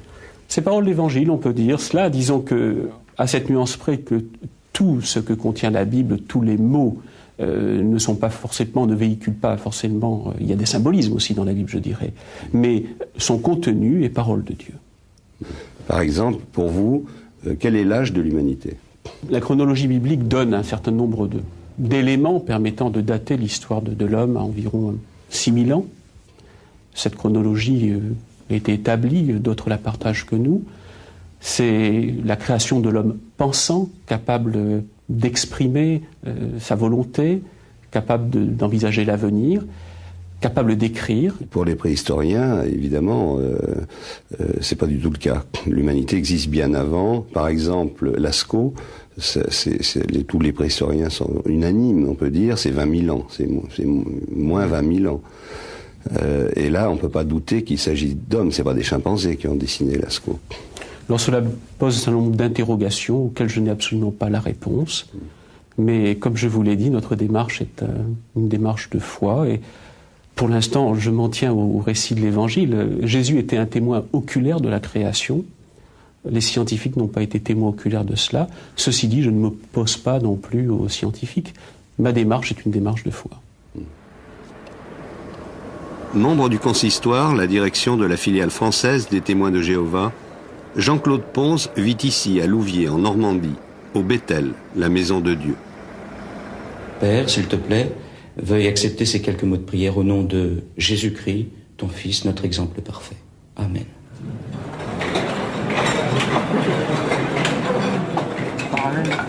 Ils sont plus de 300 volontaires à partager la vie communautaire du Bethel. Il y a quelques célibataires, mais la plupart sont des couples mariés qui ont renoncé à avoir des enfants pendant toute la durée de leur séjour ici, afin de se consacrer entièrement au service de la communauté. Ce sont eux qui assurent les tâches quotidiennes. Le service du courrier reçoit environ 1000 lettres par jour ouvrables, plus de 200 000 par an auxquelles il faut répondre une par une.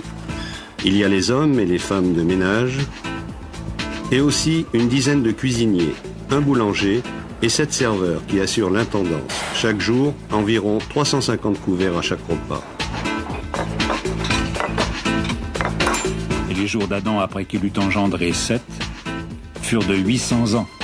D'autres, pendant ce temps, peuvent se consacrer à l'enregistrement de la Bible version Témoins de Jéhovah en 70 cassettes. Se montèrent à 930 ans et il mourut.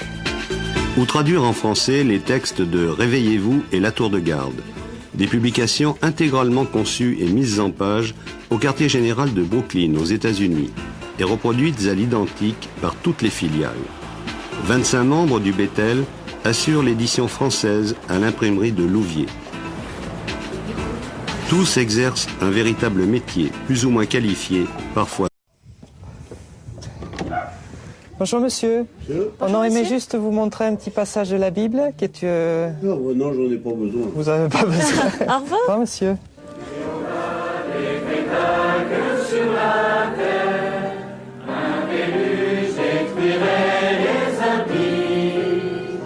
À Noé le fidèle, il donna l'ordre, fait une arche et les hommes avertis. Voilà ce que promet Dieu dans un avenir très proche, car les hommes droits sont ceux qui résideront sur la terre, et les hommes intègres sont ceux qui y resteront. Quant aux méchants, ils seront retranchés de la terre, et les traîtres, eux, en seront arrachés. Les événements mondiaux d'ailleurs et la chronologie biblique prouvent sans erreur possible que Jésus est invisiblement présent depuis 1914, comme les témoins de Jéhovah l'expliquent depuis si longtemps dans leurs publications et dans leurs prédications. Et nous proposons aux personnes que nous rencontrons, si elles le désirent, eh bien un cours biblique gratuit à domicile pour approfondir ces questions et voir comment Dieu va réaliser ces choses. Car de savoir ce qu'il va faire, c'est bien, mais c'est aussi intéressant de savoir comment.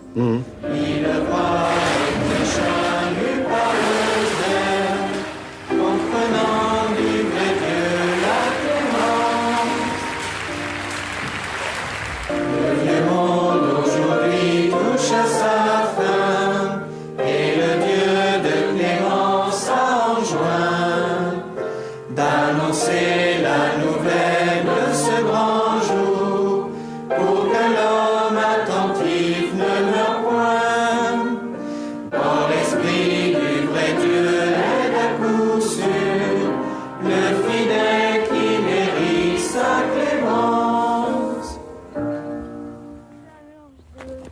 2.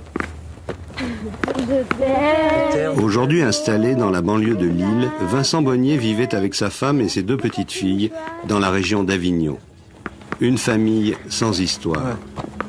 Jusqu'au jour où Madame Bonnier ouvre sa porte aux témoins de Jéhovah. C'était en 1990. D'abord secrètement, puis ouvertement, elle adopte leurs croyances et leurs pratiques et elle tente de faire partager à son mari sa foi toute neuve, sans aucun succès. En moins de 2 ans, Vincent Bonnier va voir cette femme rieuse et enjouée qu'il aimait devenir peu à peu quelqu'un d'autre.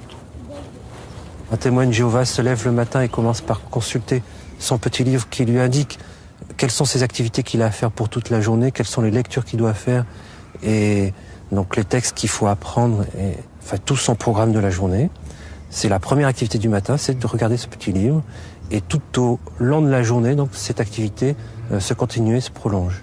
C'est une activité de tous les instants. Alors bien sûr, en plus de ça, il y a des changements au niveau vestimentaire, il y a des changements au niveau des relations qu'on peut avoir. On fréquente de moins en moins la famille, on fréquente de moins en moins les amis qu'on avait, et on voit bien sûr de plus en plus arriver de temps en temps des témoins de Jéhovah, des visites impromptues ou plus ou moins organisées, mais c'est de plus en plus fréquent et régulier. Sa personnalité, vous l'avez vu changer sous vos yeux ? On ne s'habille plus pour séduire, on ne se maquille plus ou le moins possible. Et puis on devient peut-être, je dirais, plus renfermé. On devient moins participatif à la vie de famille. Donc on se renferme un petit peu, on a du mal à communiquer, à échanger. Et sa relation avec ses enfants a beaucoup changé aussi. Elle a toujours souhaité impliquer ses enfants dans ses activités et les pressions se sont faites au fur et à mesure de plus en plus fortes pour que les enfants soient instruits à la maison.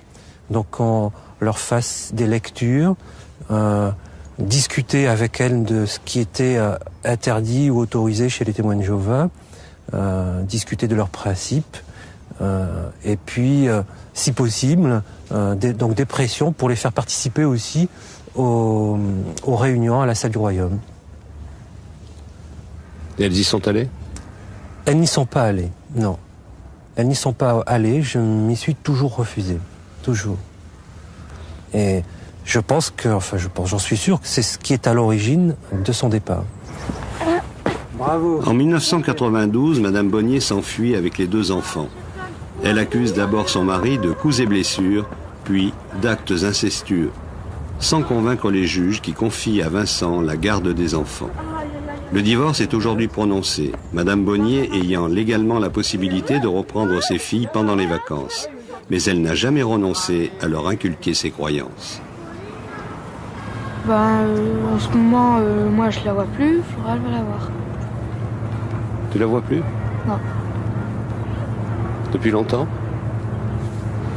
Ouais, quand même.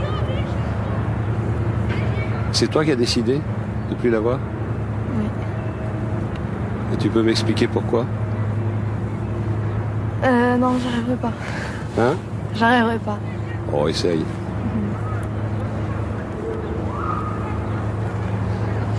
Tu veux pas trop qu'on en parle de ça ? C'est pas ça. Hein ? C'est pas ça. Je sais pas, moi. Quand tu étais avec elle, est-ce qu'elle t'emmenait chez les témoins de Jéhovah ? Elle t'emmenait à la salle du royaume ? Ouais. Elle me faisait l'étude de la Bible.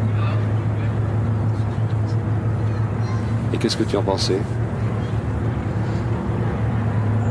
Au début, ça me dérangeait pas, après, si. Et puis après ?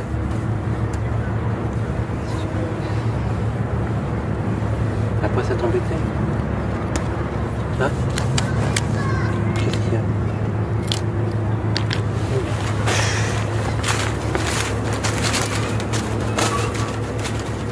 C'est encore difficile pour elle d'en parler. Ouais. C'est difficile. On peut dire qu'ils ont changé votre vie ? Ah oui, c'est sûr qu'ils ont changé ma vie. C'est clair que c'est de leur responsabilité ce qui nous est arrivé, effectivement. Ce sont eux qui nous ont poussés à nous entredéchirer et à nous séparer.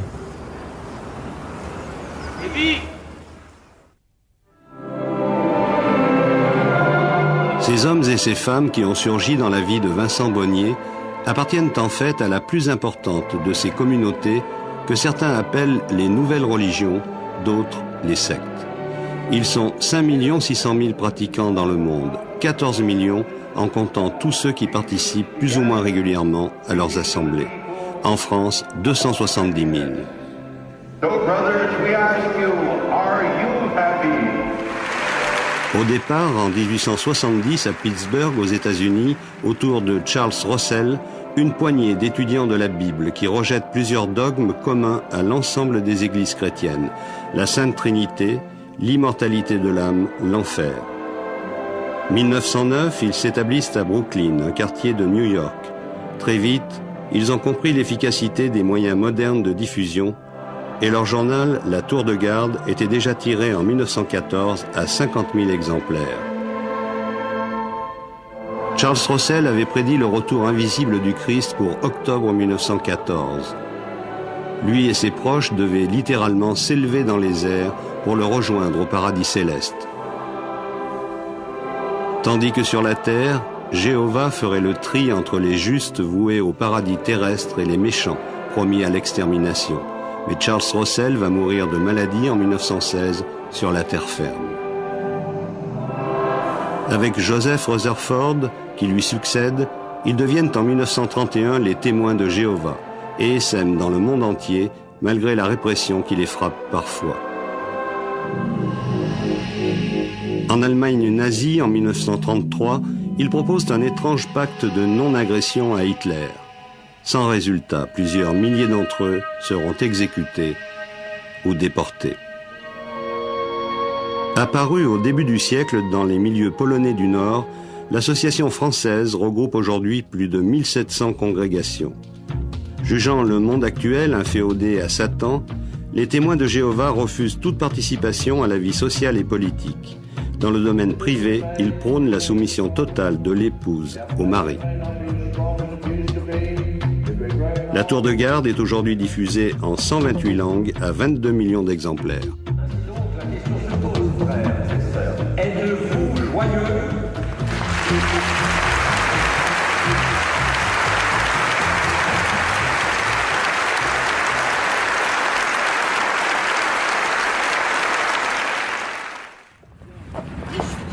Lorsqu'ils se sont rencontrés il y a plus de 15 ans, Corinne et Yves Dallier étaient déjà tous deux témoins de Jéhovah.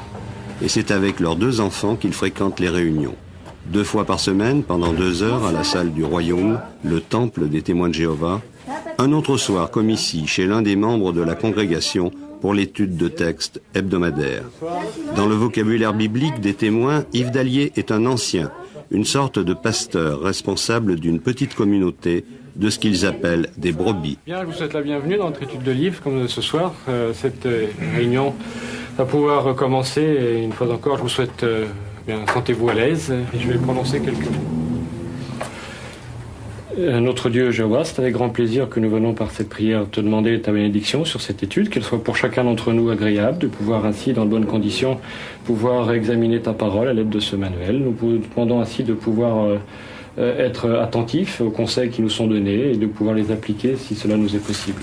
Donc Jérémie, s'il te plaît, si tu veux dire. Une chrétienne divorcée a dit « Il y a une chose pire que d'être seul, c'est d'être mal marié. » Les veuves du 1er siècle souffraient sans doute de la solitude, mais celles qui étaient avisées se tenaient occupées, recevant des étrangers, lavant les pieds des saints et venant en aide à ceux qui étaient dans la tribulation.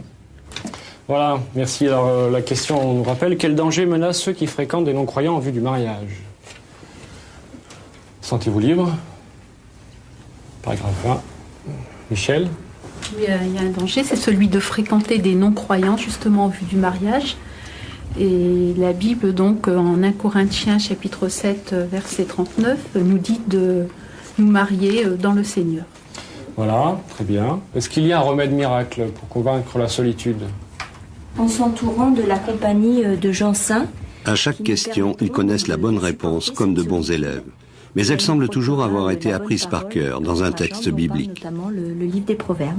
Très bien, donc on s'aperçoit ici qu'il ne faut surtout pas rester sur soi-même ou s'enfermer ou morfondre, plutôt aller vers l'extérieur et s'entourer de personnes, ce qui est important dans un tel cas. Très bien. On a l'impression que tout le monde pense la même chose, quoi, un peu. Écoutez, j'en suis très heureux. J'en suis très heureux que tout le monde pense la même chose. Maintenant, chacun est libre, vous avez vu constater, chacun est libre de s'exprimer. Quand quelqu'un a envie de dire quelque chose d'autre, eh bien, il s'exprime. S'il ne pense pas différemment, eh bien, il ne va pas aller à l'encontre exprès. Mais il est vrai que les témoins de Jéhovah ont partout dans le monde le même enseignement. Et ça, c'est, je dirais, plutôt une force d'unité aujourd'hui. Et dans un groupement religieux, partout dans le monde, on est capable de vous dire absolument le même langage que ce soir. Ça n'arrive jamais que vous ne soyez pas d'accord avec l'enseignement des témoins de Jéhovah? Si, ça arrive. Mais bien souvent, on se pose des questions, on est perplexe. Et on attend, parce que on pourrait se révolter tout de suite en disant « je suis pas d'accord, je comprends pas ». Et peu de temps après, on a la réponse. La réponse vient... soit au travers d'une publication, soit au travers d'une réflexion, d'un échange aussi, la communication avec d'autres, et on a la réponse. Vous ne vous sentez pas un peu en décalage par rapport à la société dans laquelle vous vivez? Par rapport à sa corruption, oui. C'est-à-dire? Quand on est mère de famille comme je le suis, moi j'attends un monde de paix, en fin de compte, où mes enfants puissent grandir... bien normalement, aller dans la rue sans avoir peur qu'on les agresse, je sais pas moi, entendre autour d'eux des paroles d'amour, de réconfort, pas des vulgarités, pas voir des... Et comme toujours, avec les témoins de Jéhovah, il y a une solution miracle, et elle est encore dans la Bible. J'ai vraiment envie qu'ils vivent dans un monde différent. Et le monde, en fin de compte, qu'on espère, grâce à la Bible, puisque c'est un livre prophétique, bien c'est un monde comme cela. Et vraiment, j'espère vraiment vivre un jour dans ce monde. Et mes enfants aussi. Au paradis, en somme. Un paradis, oui, mais un paradis sur Terre. Un paradis comme on peut le voir encore dans certaines îles. Par exemple, des îles de Polynésie où on vit sans la télévision peut-être, mais où on vit avec la nature, où on vit dans de bonnes conditions, où on mange des bonnes choses, où on n'a pas peur que la pollution nous tombe sur la tête. Et c'est un monde comme ça qu'on espère. Alors, Christopher, ça a été ? Ce paradis terrestre dont rêve Michel, pour les témoins de Jéhovah, ce n'est pas de la science-fiction. En se fondant sur certaines prophéties de la Bible, prises au pied de la lettre, ils sont tous persuadés qu'ils y vivront éternellement, en chair et en os. Et ils sont certains que son avènement est imminent.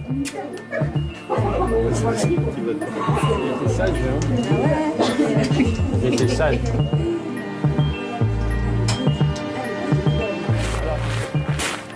Dans la banlieue de Châteauroux, la maison des Dalliers, où Corinne a installé son atelier et où elle reçoit ses clients.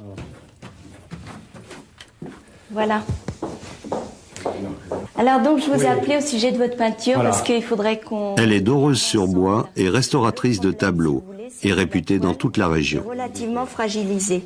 Et quand on la regarde vraiment bien au jour, je ne sais pas si vous le voyez, mais il y a des petits points, si vous voulez. Vous voyez, il y a des petits points. À peine revenue de l'école avec sa meilleure amie, Cindy s'est précipitée sur son ordinateur. Tandis que Nicolas retrouve dans sa chambre ses chers effets spéciaux. Yves, le père, est cadre dans une société de vente d'espaces publicitaires. Comme ses parents avant lui, il est témoin de Jéhovah depuis l'enfance. Viens le voir cet après-midi. Les témoins de Jéhovah m'apportent, par l'intermédiaire des principes chrétiens, de la Bible, un certain équilibre et certains principes des valeurs morales que beaucoup ont perdu, hélas, dans notre système actuel. Donc c'est une façon de vivre sainement et agréablement, en ayant de la joie, mais également des valeurs précises pour notre vie de chaque jour, dans nos contacts avec les autres, dans nos relations, que ce soit professionnelles ou familiales ou amicales ou au sein du foyer. Mais en plus de ces valeurs, il y a une espérance, il y a une foi, qui elle aussi est basée sur les Saintes Écritures, donc ça s'ajoute. Alors quelle est cette espérance, madame ? Bien, l'espérance que les conditions vont changer par rapport à la vie difficile de ce système dans lequel on vit, parce que vous ouvrez le journal, vous écoutez la télévision, vous n'entendez que des catastrophes. Et c'est vrai qu'on a besoin d'autre chose. Tout ce qu'on espère, c'est un paradis terrestre, comme on a envie d'en trouver beaucoup lorsqu'on va en vacances, lorsqu'on va dans certains endroits idylliques. Un paradis terrestre où on vivrait en chair et en os. Oui, bien sûr. Et pendant combien de temps? Eh bien, c'est ça qui est intéressant. La Bible nous parle d'une vie éternelle. Parce que l'idée de la mort est quelque chose qui est trop dur à supporter. Et pour chacun d'entre nous, je crois qu'on n'admet jamais la mort. Quand ça nous touche, dans notre famille, dans nos voisins, on est souvent assez révolté contre l'idée de la mort. Le phénomène de la vieillesse, c'est quelque chose aussi qui est extraordinaire, dans le mauvais sens, mais qui est extraordinaire. Quand on voit l'évolution des traits de l'enfance, passant par l'adolescence, la vieillesse, le vieillard, pour arriver à la mort, c'est aussi quelque chose. Et pourquoi pas ce processus-là ne pourrait pas être inversé, en fait, et que les traits retournent à la jeunesse. Mais Dieu le ressuscite. Et c'est ainsi qu'il... Un joli conte de fées, en somme, mais qui est enseigné comme une évidence dans les salles du royaume. Des certitudes d'autant plus indiscutables qu'elles ont leur source dans les Saintes Écritures, version Témoins de Jéhovah. Un livre directement dicté à ses auteurs, pense-t-il, par Dieu lui-même.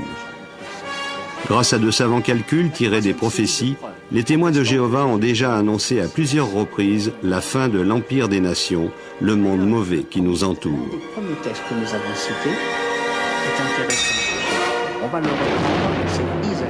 Cela s'appelle Armageddon, une véritable guerre mondiale que Dieu s'apprête à déclarer à Satan et à tous ceux qui le servent.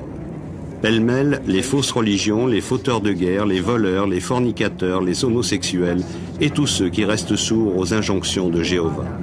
Tous sont promis à une mort violente et définitive.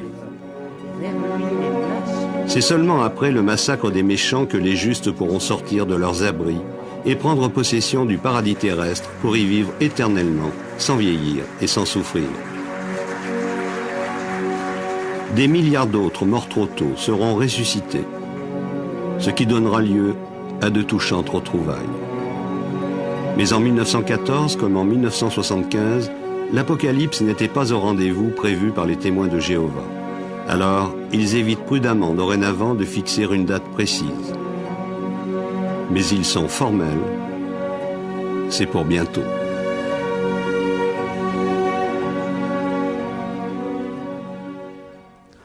Cela peut paraître difficile à croire, mais c'est une démarche de foi.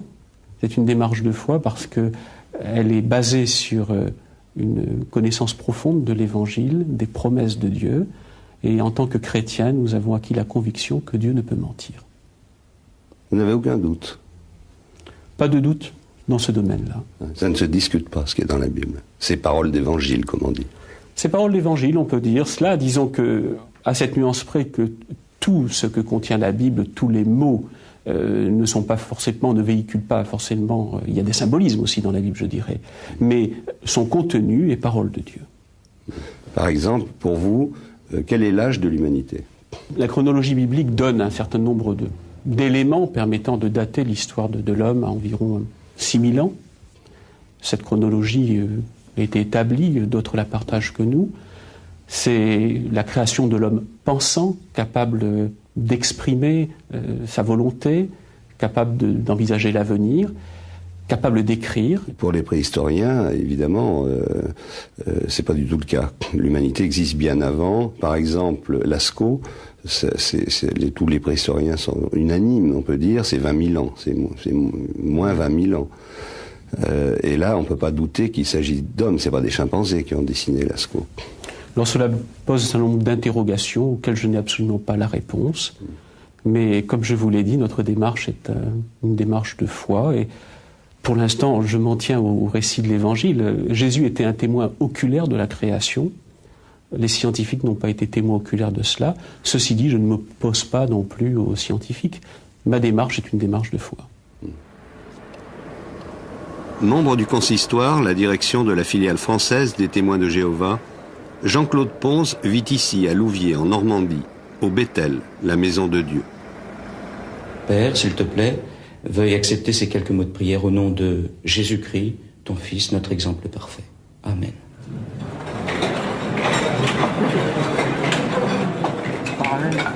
Ils sont plus de 300 volontaires à partager la vie communautaire du Bethel. Il y a quelques célibataires, mais la plupart sont des couples mariés qui ont renoncé à avoir des enfants pendant toute la durée de leur séjour ici, afin de se consacrer entièrement au service de la communauté. Ce sont eux qui assurent les tâches quotidiennes. Le service du courrier reçoit environ 1000 lettres par jour ouvrables, plus de 200 000 par an auxquelles il faut répondre une par une. Il y a les hommes et les femmes de ménage, et aussi une dizaine de cuisiniers, un boulanger et 7 serveurs qui assurent l'intendance. Chaque jour, environ 350 couverts à chaque repas. Et les jours d'Adam après qu'il eut engendré Seth furent de 800 ans. D'autres, pendant ce temps, peuvent se consacrer à l'enregistrement de la Bible version Témoins de Jéhovah en 70 cassettes. Se montèrent à 930 ans et il mourut. Ou traduire en français les textes de Réveillez-vous et La Tour de Garde, des publications intégralement conçues et mises en page au quartier général de Brooklyn aux États-Unis et reproduites à l'identique par toutes les filiales. 25 membres du Bethel assurent l'édition française à l'imprimerie de Louviers. Tous exercent un véritable métier, plus ou moins qualifié, parfois dangereux.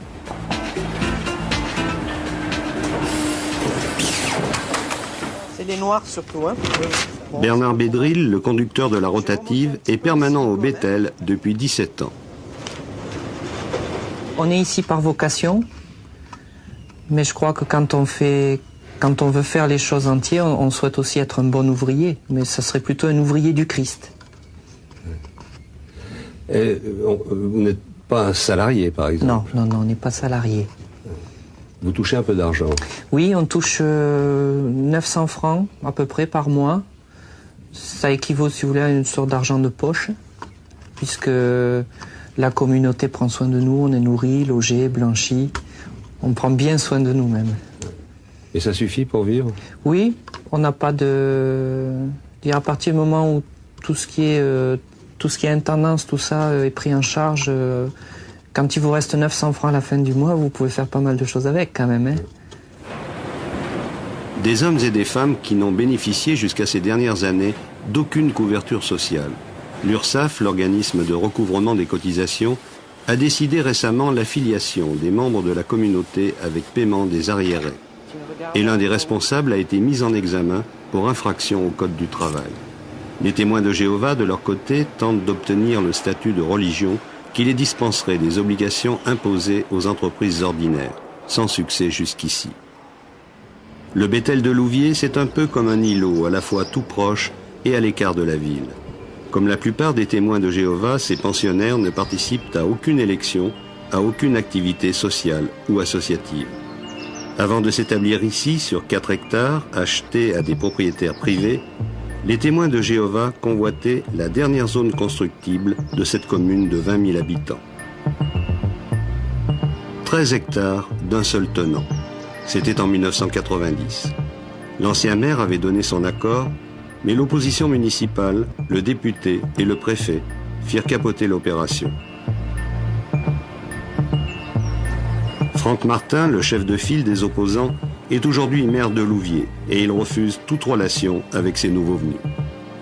Louviers a cette réputation d'être la capitale européenne des témoins de Jéhovah, ce qui n'est pas excellent, c'est le moins qu'on puisse dire, pour l'image de marque de la ville et pour l'implantation d'entreprises qui ne souhaitent pas se voir associées à cette image de marque déplorable.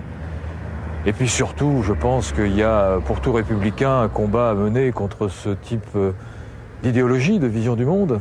La philosophie que développe cette secte est théocratique. C'est une philosophie qui est complètement axée vers la culpabilisation des gens, vers l'expiation d'un péché originel qu'ils auraient commis. C'est une philosophie qui les coupe du monde.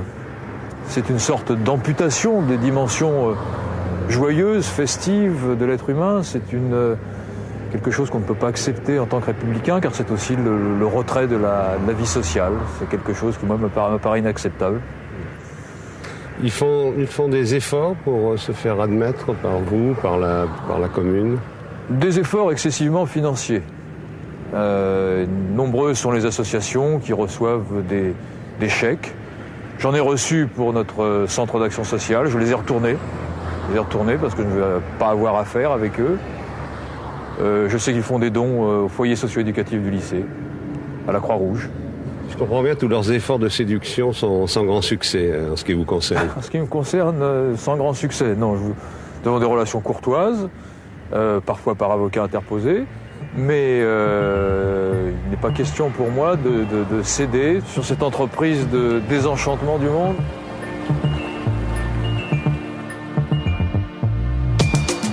Les témoins de Jéhovah, c'est aussi une organisation internationale, la Watchtower Society, la société de la tour de garde. Depuis 1909, le quartier général est établi ici, à Brooklyn, au-dessus du port de New York. Tout un quartier peu à peu colonisé pour abriter 3000 membres du Bethel américain et la direction mondiale de la communauté. 3000 autres vivent dans 2 autres sites de la région. Immeubles de résidence, restaurants, immeubles de bureaux, imprimeries, services d'expédition, une véritable institution ayant pignon sur rue est considérée aux États-Unis comme une religion parmi les autres, ce qui permet aux témoins de Jéhovah d'être ici entièrement exemptés d'impôts. Les publications des témoins de Jéhovah sont ici enregistrées sur bande magnétique en 27 langues. 51 000 cassettes par jour, 300 000 par semaine, plus d'1 million par mois. Elles porteront la bonne parole aux 4 coins des États-Unis, mais aussi en Amérique latine, en Asie, en Afrique. Celles-ci sont destinées aux enfants hispanisants, mais il y en a pour tous les publics. Un étage plus bas, le joyau de l'entreprise, l'imprimerie. Qui a écrit la Bible, Dieu ou les hommes? C'est le titre de l'ouvrage imprimé aujourd'hui. 100 000 exemplaires par jour. Grâce aux 30 filiales réparties dans le monde, il sera édité en plus de 200 langues différentes. En 70 ans, les témoins de Jéhovah ont publié 11 milliards d'écrits divers. Chaque mois, 3 millions de Bibles et autres ouvrages bibliques sortent des rotatives, ici à Brooklyn. On s'efforce vraiment de rendre la Bible accessible. Notre but, c'est vraiment d'aider les gens à la connaître, à la posséder et puis à la lire aussi. Parce qu'en tant que chrétien, c'est vraiment notre but. C'est montrer que la Bible, c'est le guide dont nous avons besoin pour régler les difficultés de la vie. Donc qui est toujours valable aujourd'hui. Oui, qui est toujours valable aujourd'hui. Autant il y a plus de 2000 ans, la Bible est toujours aussi valable, toujours aussi utile. Et nous, on est persuadés que si on la connaît, si on l'estime, si on l'apprécie, c'est un livre qui est utile et qui donne un sens à notre vie. Et parce qu'on est chrétien, on veut défendre cela. C'est notre principal objectif. Service expédition. Les commandes spécifiques de chaque congrégation sont prises en compte une par une dans des délais records. Comme à Louviers, les membres du Bethel américain sont soumis à des horaires et à des rythmes de travail d'ouvriers d'usine.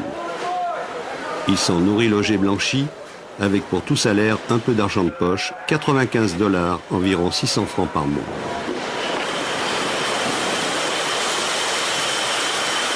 Vous recevez souvent la visite de chefs d'entreprise ici?